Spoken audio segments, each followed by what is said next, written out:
एक समय की बात है, एक राजा था जिसकी 4 पत्नियां थीं, जो एक से बढ़कर एक सुंदर एवं गुणों से युक्त थीं। राजा उन चारों से अनुराग रखता था, परंतु उसे चौथी पत्नी सर्वाधिक प्रिय थी, फिर तीसरी, दूसरी और पहली पत्नी उनमें सर्वाधिक वयस्क थी, इसलिए राजा को वो सबसे कम प्रिय थी। एक दिन राजा वन में आखेट के लिए गया। वहाँ उसे एक अज्ञात कीट ने काट लिया और वह एक दुर्लभ बीमारी से ग्रसित हो गया। वैद्य एवं तांत्रिकों ने अपनी सारी विद्या का प्रयोग किया, परंतु उसकी अवस्था को सुधार नहीं पाए। अंततः उन्होंने यह कहा कि राजा की मृत्यु निकट है और अब वह कुछ ही दिनों के अतिथि हैं। राजा ने अपनी संपत्ति को रानियों में विभाजित करने का निर्णय किया, क्योंकि उसका कोई उत्तराधिकारी नहीं था। परंतु सामान्य रूप से विभाजन करने की जगह कौन सी रानी उसे कितना प्रेम करती है, इस आधार पर संपत्ति को बांटने का निर्णय किया। उसने एक चतुर योजना बनाई और सभी रानियों को एक एक करके बुलाया। उसने कहा, मेरे जीवन के केवल 3 दिन शेष हैं। मैं तुम्हें एक रहस्य बताता हूँ। बहुत पहले मुझे एक साधु ने एक शक्तिशाली यंत्र दिया था, जिससे मुझे स्वर्ग की प्राप्ति होगी यदि मैं साथ में एक और व्यक्ति को ले जाऊं।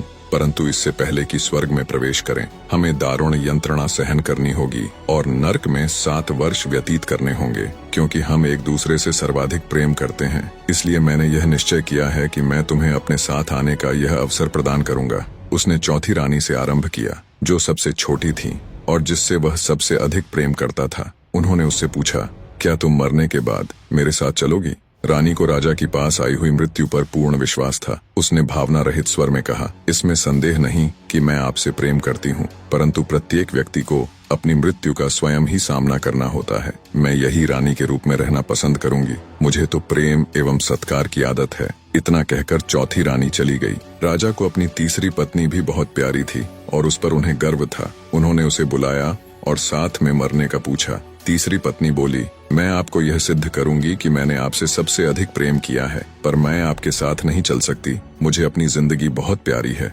राजा की दूसरी पत्नी हर मुश्किल समय में उनका साथ देती आ रही थी। जब कभी राजा किसी मुसीबत या उलझन में होता तो वही उसका निवारण करती। राजा ने उससे भी साथ चलने के लिए पूछा, जिस पर दूसरी पत्नी ने कहा, माफ कीजिए महाराज, मैं इसमें आपकी कोई मदद नहीं कर सकती। मैं आपका अंतिम संस्कार जरूर करवा सकती हूँ और मैं उस वक्त तक आपके साथ रहूंगी। तभी एक आवाज आती है, मैं आपके साथ चलूंगी और जहाँ भी जाएंगे वहाँ जाऊंगी, भले ही वो मौत के बाद का सफर हो। राजा ने देखा, ये उनकी पहली पत्नी की आवाज थी। राजा अब शांति अनुभव करता है कि कोई तो है जो उसे बिना किसी अपेक्षा के प्रेम करता है, पर उन्होंने उस पर सबसे कम ध्यान दिया था।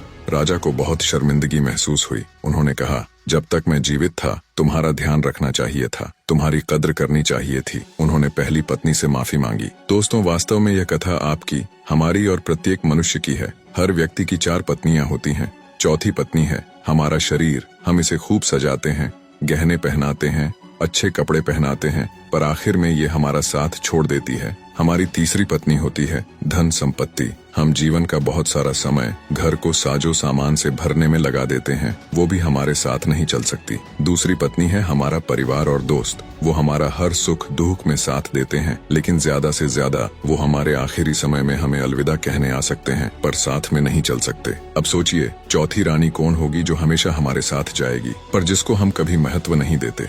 वो रानी है सद्भावना और निस्वार्थ भाव से किए गए पुण्य कर्म। यही वो पत्नी है जो मरने के बाद भी हमारा साथ नहीं छोड़ती, सदा साथ जुड़ी रहती है। मनुष्य के कर्म ही है जो मृत्यु के बाद भी उसके साथ जाते हैं। हम में से अधिकतर लोग इस कहानी के राजा की तरह ही जीवन जीते हैं। कहानी में बताए क्रमानुसार ही अपनी पत्नियों से प्रेम करते हैं। हालांकि यह जीवन का आधार भी है और आवश्यक भी है कि साजो सामान के साथ आरामदायक जीवन जिएं, परिवार और दोस्तों को प्यार से संजो कर रखें, अपने शरीर का ध्यान रखें, इसे स्वस्थ रखें, पर हमें उस जन्म देने वाले जन्मदाता यानी ईश्वर को कभी नहीं भूलना चाहिए। थोड़ा ही सही, लेकिन कुछ समय उस परमात्मा को जरूर दे। निष्कर्ष, जीवन में भी सच्चे प्रेम के मूल्य को समझना जरूरी है। संपत्ति, परिवार और शरीर के साथ साथ हमें सद्भावना और निस्वार्थ प्रेम के मार्ग पर चलना चाहिए और उस परमात्मा को याद रखना चाहिए जो हमारे जीवन का अंतिम सत्य है।